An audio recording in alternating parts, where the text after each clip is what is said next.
Hola, el día de hoy les voy a hablar un poquito acerca de lo que es el cine soviético. Es importante decir que el cinematógrafo de los Lumière llegó a la antigua Rusia en 1896 y tuvo un montón de trabas para poder hacerse popular y comercializarse. De hecho, en 1908 la policía ordenó que las salas de cine establecidas no estuvieran separadas por menos de 300 metros y que las funciones no fueran más allá de las 9 de la noche. Sin embargo, aquí entre nos, se sabe que Rusia primero era el mejor cliente del porno francés. Pero bueno, cada quien. Enfoquémonos entonces en el cine prerevolucionario ruso. El primer estudio del país fue inaugurado hasta 1907 por el fotógrafo A.O. Drankov. El cine zarista más significativo hizo gala de un decadentismo y de una refinada extravagancia para la que ya no había lugar en este mundo. Pero en 1917 el chispazo de la revolución prendió en el inmenso país y en el mes de octubre los bolcheviques conquistaron el poder para iniciar la primera experiencia socialista de la historia moderna.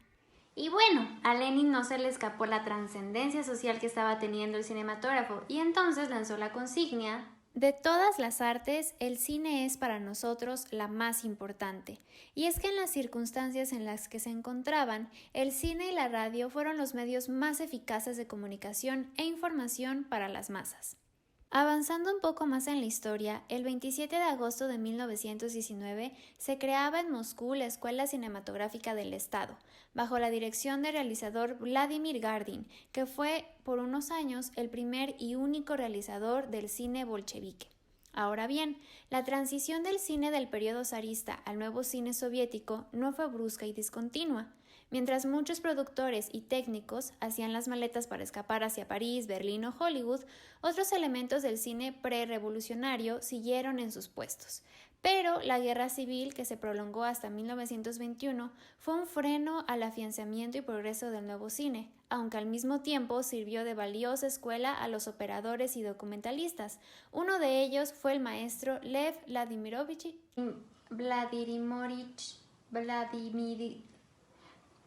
Kuleshov. Fue uno de los exponentes más representativos de este clima colectivo de revolución industrial y utopía social que impregnaba los agitados años que siguieron a la revolución.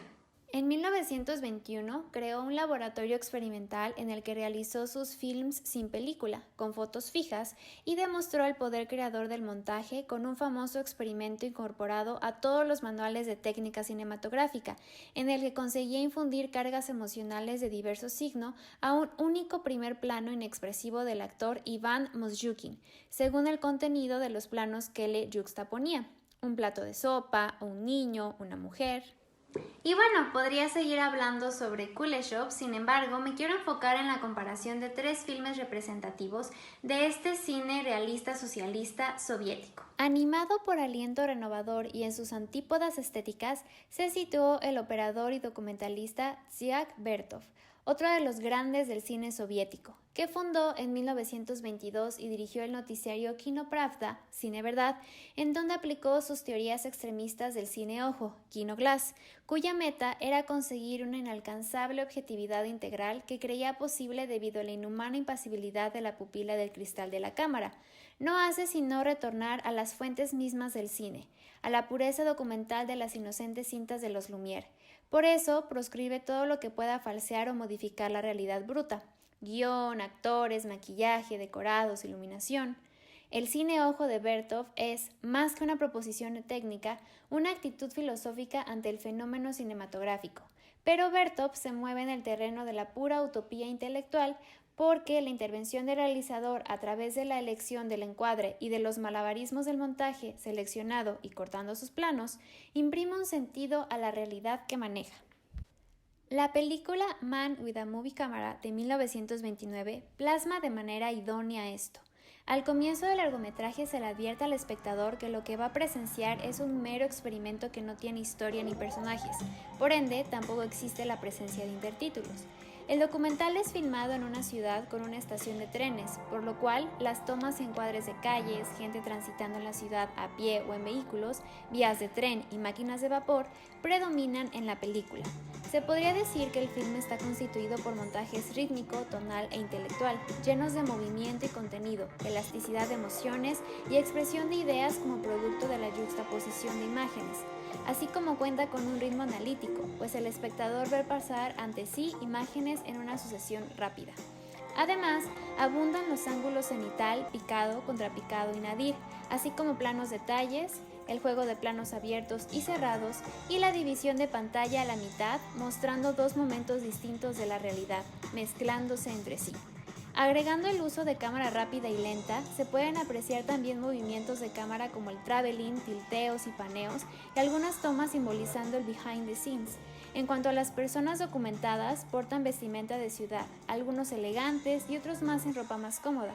Hay presencia de sombras placenteras, árboles, vehículos, trenes, vías y demás elementos de la urbanización. El siguiente filme del que hablaremos hoy es El acorazado Potemkin, de 1925, dirigido por Eisenstein, quien, influido por los movimientos teatrales más avanzados, su vocación experimental, atraído por el implacable realismo de la imagen cinematográfica y bajo la doble influencia de Griffith y de Bertov, nace su obra de un sabio compromiso y síntesis entre el más crudo realismo documental y el simbolismo y expresionismo más barroco.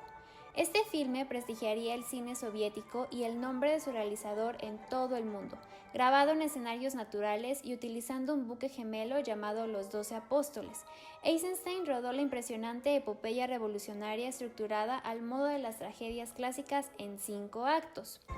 Existe un contraste exquisito del mar en calma y la tripulación enardecida, que posteriormente desata el caos en la masa de la ciudad, agregando las brevísimas pinceladas individuales para humanizar al pueblo, en contraste con la fría e impersonal imagen de las fuerzas zaristas. La historia se articula en planos combinados de manera magistral mediante el montaje rítmico, preciso, casi matemático de Eisenstein.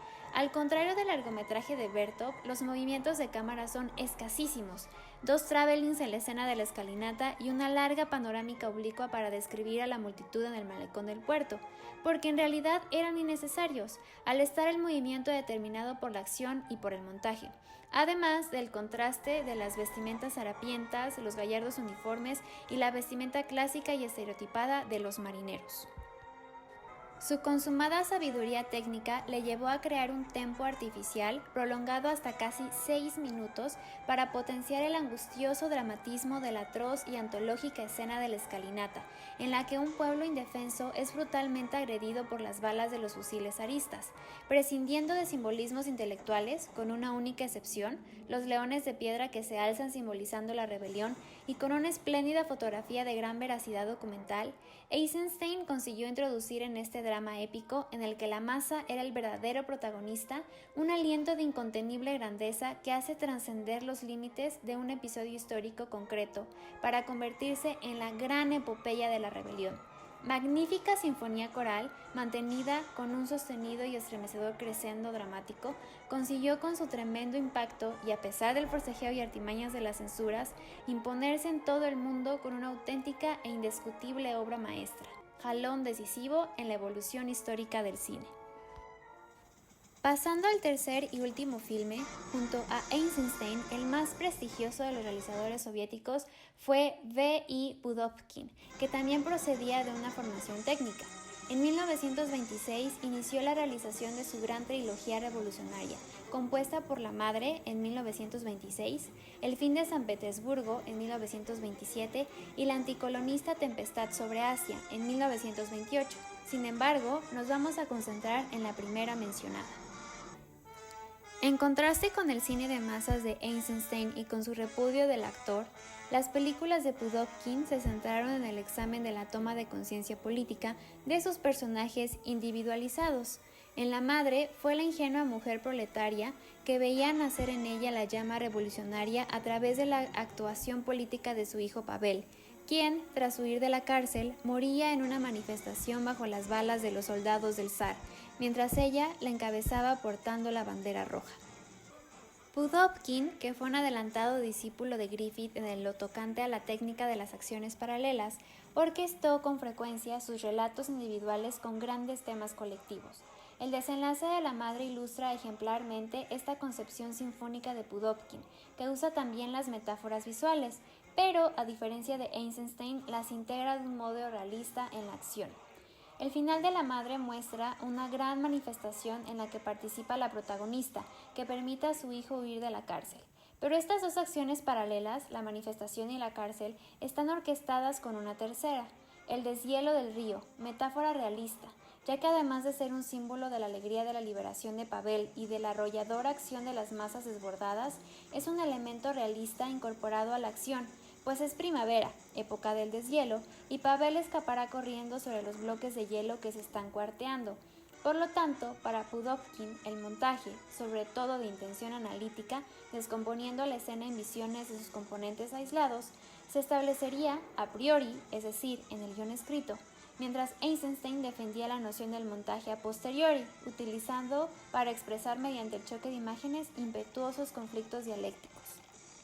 Para concluir, me gustaría agregar el poder de las miradas en este filme de Pudovkin, pues los personajes rompían constantemente la cuarta pared, transmitiendo emoción, temor, furia y demás emociones al espectador, creando más tensión y sentimiento a la escena.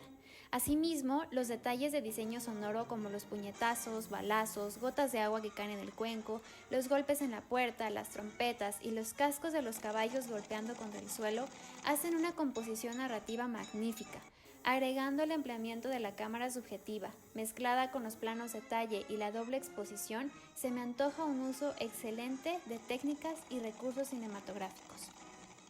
Y bueno, esto a grandes rasgos constituye el cine realista socialista soviético. Muchas gracias por ver este video. Bye.